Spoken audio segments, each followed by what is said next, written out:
Asset എന്ന് പറയുന്നത് അവരുടെ സ്റ്റാഫാണ്. ഞങ്ങളുടെ കാര്യത്തിലും ഞങ്ങളുടെ അസറ്റ് ഞങ്ങളുടെ സ്റ്റാഫാണ്. അവരുടെ കസ്റ്റമർ സർവീസും ആണ് ഞങ്ങളുടെ ഏറ്റവും വലിയ വിജയം. ഒരു ഹോട്ടൽ നടത്തുമ്പം സ്റ്റാഫ് മാനേജ്മെൻറ്റും നെസസറിയാണ്. അപ്പം സ്റ്റാഫ് നല്ലതായിരുന്നാൽ മാത്രം പോരാ, മാനേജ്മെൻറ്റിന് അത് ഭംഗിയായിട്ട് നടത്താനുള്ള ഒരു അറിവും വേണം.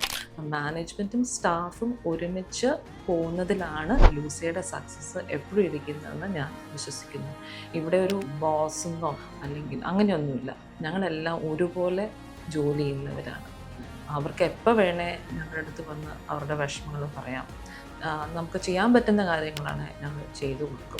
ഇപ്പം അവർ തന്നെ പല പല സജഷൻസായിട്ട് ഞങ്ങളുടെ സ്റ്റാഫ് വരും. Because they are the ones who are interacting with the customer. So they come up with a lot of suggestions. കുറേ ചെയ്യും, കുറേയൊക്കെ അവർ പറയും. പക്ഷെ എല്ലാം നമുക്ക് എടുക്കാൻ പറ്റില്ല. എന്നാലും പറ്റാവുന്നതൊക്കെ എടുക്കുമ്പോൾ അതിൻ്റേതായ വ്യത്യാസം നമ്മുടെ ഹോട്ടലിൽ വരികയും ചെയ്യാറുണ്ട്. അതുതന്നെ സ്റ്റാഫ് എന്ന് പറയുന്നതാണ് ഏതൊരു ഹോട്ടലിൻ്റെയും മെയിൻ ഘടകം. ഞങ്ങളുടെ ലൂസിയുടെ കാര്യത്തിലും അത് തന്നെയാണ്.